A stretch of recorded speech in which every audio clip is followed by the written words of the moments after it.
Alrighty, well, good morning, friends. Today we're out on a job once again. This is an 18x9 that we're working on. You can see the opening behind me there on both sides. We got our 9x7'6" that we installed on the headroom over there. And then in the back of this building, we also have a 9x8 that we installed. That's on regular 15-inch radius. No, I'm sorry, 12-inch radius. So plenty of headroom there. But anyways, so today we're installing this big door here in the front of this building. This is an 18x9, like I said. Low headroom. We're gonna look at this thing. This thing was ordered from Menards, and I will say it is pretty nice for being Menards. This is I don't think it's totally 2-inch. I'll have to measure it real quick, but it's a very nice door. It is steel back, is insulated. So let's go ahead and let's take a look. Alrighty, so as you can see, it is about 1.5 inches, but it's still steel back and a very nice door. I do like these. This is a 6-panel door, going to be a 6-panel door for 9 foot tall. How big are these sections? I would assume they're probably 18-inch sections, so that makes sense. So you can see I've got these hefty bottom brackets for outside hookup for low headroom. We're going to be changing those out. Those are just placeholders for right now because I don't have any bottom brackets with me. So those are basically just placeholders right now for today, and I'll get some bottom brackets for another day. But anyways, working without concrete today, which is always nice, which is always wonderful. It's kind of like it being freshly built. So, but anyways, so you can see it is kind of tight up there, and we've got enough room for outside hookup, I feel, over here, but I still don't want to do it. So we're gonna go ahead, we're gonna do inside hookup. I can more willing to do inside hookup. Here's all the track hardware. They gave me 6 struts, I believe, so I am very happy about that. I always love when somebody goes ahead and struts up a door. Putting struts on a door can make the world of a difference. They really can. Garage doors aren't really the strongest thing in the world. When you insulate them, and when they're small, and when they have a steel backer, they're strong. You really only need one strut on the top. Alright, but when they're vinyl back insulation, when they're non-insulated, you really kind of run into problems there with your strength. Because when that door's opened, this thing here is going to be 18 feet wide by 9 foot tall. 18 feet of that is going to be bone like a son of a gun. So with these struts, it makes it to where they don't bow. Here, excuse me, another thing to look out here is we got this hardware, which is wonderful. Alright, nice beefy hardware, commercial grade outside hinges, residential grade inside hinges, which is fine. I mean, it's still, we're still dealing with Menards. This is an Ideal door, by the way. We've got plastic rollers here, or I guess these are nylon, but they have no bearings, so I'm going to change those out. I've got some that have bearings in them. They're white nylon rollers, so we're going to change those out because I really don't want to deal with those with no bearings. Brackets for our track. Yes, we do have to put our track together. It's not pre-assembled, which is okay, which is fine, not too big of a deal. So our drums for our cables, flag brackets, nice and beefy, goes all the way up. And I believe our track,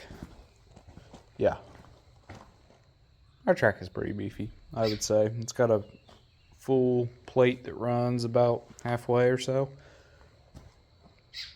But so that'll be really nice. Your springs over there.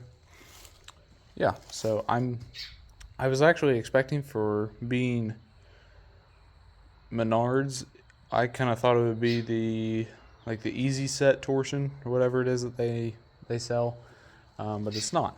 It's just the regular torsion springs, which is wonderful. I love it when it's like that. So we're installing an 81'X9 by LiftMaster. This stuff has been sitting here for a couple months, by the way. That's why you see that it's not, you know, like pristine, brand new. So 6 panels, 1 window panel, I believe. So, but yeah, overall, right now I'm pretty happy with this door from Menards. So, if you say, well, you know, Menards puts out not that good of a door. You know, with this door, I beg to differ, you know. And it's got some dents in it. I mean, it's been sitting in the gravel for a little while, but that is one thing we're looking at. That is what we're looking at here. So, but like I say, working down in the woods today, not a bad deal, not a bad deal. It's not going to be too hot today. It's going to be a wonderful day to install a garage door. So we're going to go ahead, we're going to get this put up. We're going to get a strut put on this, because I just realized that there's 6 struts, 6 panels. So we're going to go ahead and put a strut on this panel for the heck of it. And yeah, so, but anyways, we're going to keep going at it. Alrighty, so we got the panels up, got the tracks up.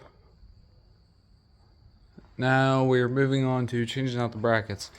So yesterday I went ahead, back at the job today. Yesterday I went ahead, I installed these outside hookup brackets, just kind of a placeholder, kind of hold the roller. And I'm swapping them out with these. And this is what they are. These are commercial grade as far as I'm concerned. And they're really nice and they're really beefy. And I love these. This is what I replace all of my brackets with, except for when the door is like an inch thick or so, because these are 1.5 inch plates. So yes, they do have the nub, but you know, they have, what I like is the sleeve. Alright, they put that sleeve in there, and I love that. Alright, if you can find bottom brackets like this, you can find these just on Amazon or something online, but I'll tell you, these are really nice. They have a metal sleeve, keeps the roller in. No matter what the roller is doing, it's always going to be in that sleeve, always, no matter what. So if it starts to slide out, it's not going to just get cockeyed and never go back, but it's always going to be in that sleeve. So I really like that. But anyways, I still got to change that one over there behind the ladders. We've got all these up, all 6 panels. Last panel was a little hard to do because I was by myself, but we got her taken care of. Worked out pretty good. Got the springs up there. I'm going to go ahead, and I contemplated this for quite a while this morning, trying to figure out how I'm going to do this. I'm just going to build a structure in the rafter part to screw my header bracket to for my opener, because I've got T-rail, a LiftMaster 81'X9 W, and this is the only difference between the 81'X9 and the 81'X9 is they give you, with the 81'X9, just a push button and 891 LM, 1 button remote. But other than that, that's the only difference. Same exact operator, in my opinion, but just the package is a little different. So, anyways, we're gonna go ahead. We're gonna get this finished up, and yeah, put the cables on, put the drums on, wind the springs, change out a bottom bracket, not in that order, of course, because that would get me hurt very badly. But yeah, we're gonna keep on moving. Alrighty, so as you can see, we've got cables on the sides, new bottom brackets on both sides, and now we've got 1 spring wound. Alright, we've got the other one to do, and I want you to take a look at this real quick. This is what I do, and this is what a lot of other technicians do, is spray paint. If you paint a line across your spring, that way whenever you wind it, you're going to be able to say, okay, I know how many turns are on that, because I can count the lines once the spring is wound. So basically 1, 2, 3, 4, 5, 6, 7, 8, 9. All right, so 9 turns are on that spring right now. I'm probably gonna have to do more, but I'm just gonna do 9 on each for now and see how it sits. All right, because actually this is a Menards door. Well, they didn't really give me instructions on doors that are over 8 feet, which is wonderful. So I always look at the manufacturer's recommendations on how many turns to put on, but don't always listen to those, because usually it's like half a turn over what they want. So that's what I've noticed in the years that I've been doing this, because I used to follow the manufacturer's recommendations and then I would find out, it's light. Not lights, shoot. It's heavy. You know, and you find out that that wasn't enough turns. And usually their turn recommendation is under the amount of turns that you actually need. This is an 18'X9, so I guarantee you I'm going to need at least half a turn more. So, but anyways, so we're getting it done. On to the next spring. Alrighty, so we are finished up here. Got the opener up. Springs are all nice and wound. Everything is greased on all the doors. Found out I had to go ahead and but swap out my brackets for low headroom brackets. I tried using the regular top roller brackets, but that was not working, and it was making it to where the door would not close right, and then also plus 2, the door wouldn't open right because it was causing too much of a friction bow one way and a friction bow the other way. So in the end, had to go ahead and swap them out with the low headroom brackets. But anyways, we got the 8164 by Liftmaster. This is a 1/2 horsepower chain drive garage door opener. I do recommend these personally myself. For big doors, I recommend the 8365 for any application, of course. That is one that I usually install if I install a Liftmaster. And then also, of course, the 8587 and the ATS-W are very good operators as well. You know, the DC operators, I don't really install DC operators by Liftmaster. I kind of quit doing it. The 8160, I believe. The W and then the WB, something like that. I don't remember. One has a battery backup, one does not. So it's basically this, a chain drive, but with a DC motor. So with that being said, the 8164 has turned out to be a pretty good operator. Right now, it's running on an 891 LM by Liftmaster for a remote. And then also I went ahead and I gave them a Chamberlain remote as well. 3-button Chamberlain remote.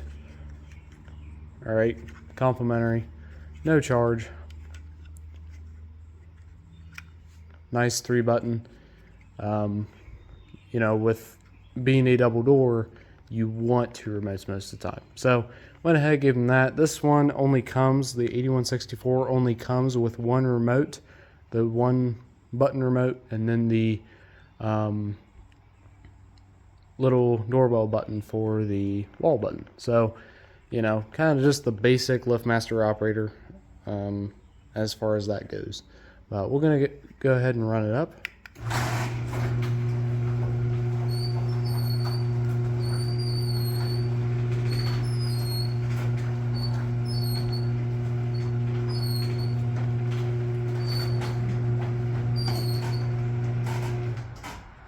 And back down. It does squeak, but I could not figure out what that was.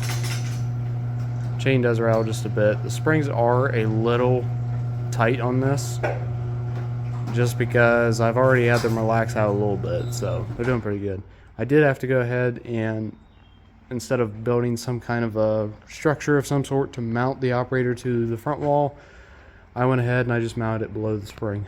So, but all in all, worked pretty good. Running on an extension cord right now. But other than that, it worked out pretty good. Door by Menards, an Ideal Door, and then an 8164 Liftmaster, 10-foot rail. It's worked out pretty good. Low headroom. Yeah. As always, I encourage everyone to praise the Lord. Thank you for watching. If you would, please subscribe, like, comment, drop all those, and just have a good day. We thank you for watching, of course, like I said, and y'all have a good one.